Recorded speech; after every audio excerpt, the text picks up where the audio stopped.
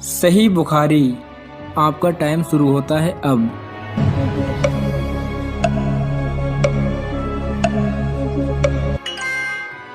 صحیح جواب ہے ڈی، قرآن مجید کے بعد سب سے مقدس کتاب صحیح بخاری ہے۔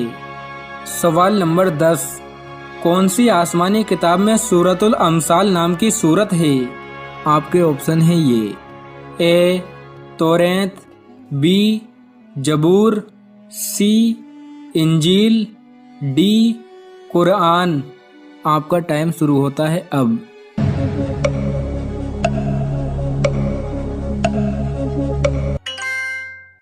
صحیح جواب ہے سی، کتاب انجیل میں سورۃ الامثال نام کی سورت ہے۔ سوال نمبر 11، کتاب انجیل کون سے نبی پر نازل ہوئی تھی؟ آپ کے آپشن ہیں یہ، اے حضرت شعیب علیہ السلام، بی حضرت عیسیٰ علیہ السلام، سی حضرت ابراہیم علیہ السلام، ڈی حضرت ہود علیہ السلام۔ آپ کا ٹائم شروع ہوتا ہے اب۔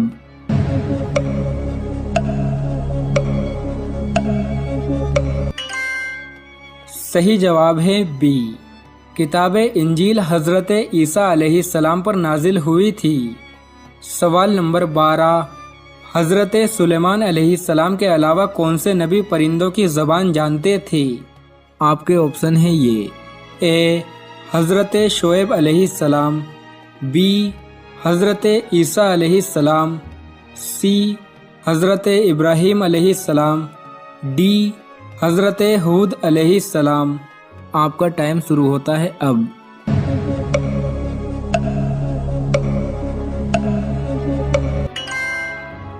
صحیح جواب ہے ڈی، حضرت ہود علیہ السلام بھی پرندوں کی زبان جانتے تھے۔ سوال نمبر 13، بنی اسرائیل قوم پر اللہ نے کتنے نبی بھیجے تھے؟ آپ کے آپشن ہیں یہ، اے 40,000، بی 60,000، سی 70,000، ڈی 90,000۔ آپ کا ٹائم شروع ہوتا ہے اب۔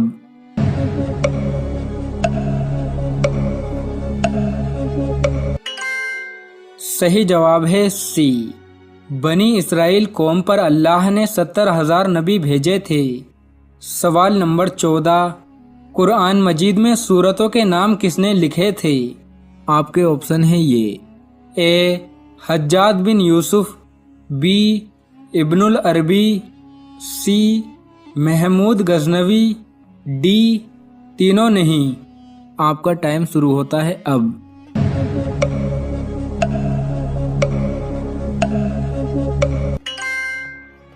صحیح جواب ہے اے، قرآن مجید میں سورتوں کے نام حجاج بن یوسف نے لکھے تھے۔ سوال نمبر 15، غسل کے درمیان پیشاب آنے کی صورت میں کیا کرنا چاہیے؟ غسل دوبارہ شروع سے کرنا پڑے گا؟ بہت اہم مسئلہ ہے۔ یہ مسئلے کا جواب دینے سے پہلے آپ حوالہ سن لیجیے، فتاوی عالمگیری، فتاوی ہندیہ اور اس کے علاوہ فتاوی رشیدیہ کے اندر آپ کو یہ تمام مسئلہ مل جائے گا جو میں بھی آپ کو بتاؤں گا۔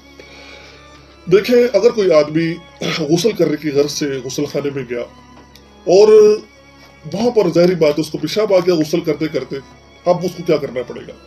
دیکھیں، اگر غسل کے درمیان اس کو پیشاب آ گیا ہے تو وہ پیشاب کر لے، وہ ٹھیک ہے۔ پیشاب کرنے کے بعد جہاں سے اس نے غسل چھوڑا تھا وہیں سے شروع کر دے۔ مثال کے طور پر وہ کولی کر رہا تھا، ناک میں پانی ڈالا، اس نے سر جسم میں پانی بہا لیا تھا، ٹھیک ہے، لیکن ابھی کوئی حصہ رہ گیا تھا، پیشاب آ گیا، تو اس نے پیشاب جو ہے نا واش روم کیا، دوبارہ آیا، دوبارہ سارے جسم میں پانی بہا لیا۔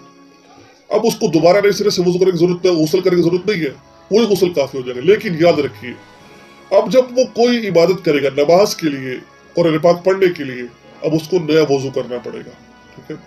اگر وہ پیشاب کرنے کے بعد وضو کے اعضاء دھو لیتا ہے، یعنی کہ وضو کے اعضاء کیا ہے؟ چہرہ ہے، ہاتھ ہے، ٹھیک ہے، اور کولی کر لیتا ہے، ناک میں پانی ڈال لیتا ہے، وضو کے اعضاء دھل گئے ہیں، ٹھیک ہے نا، غسل کرنے کے بعد، پیشاب کرنے کے بعد، اب اس کو دوبارہ وضو کرنے کی ضرورت نہیں ہے، ٹھیک ہے نا۔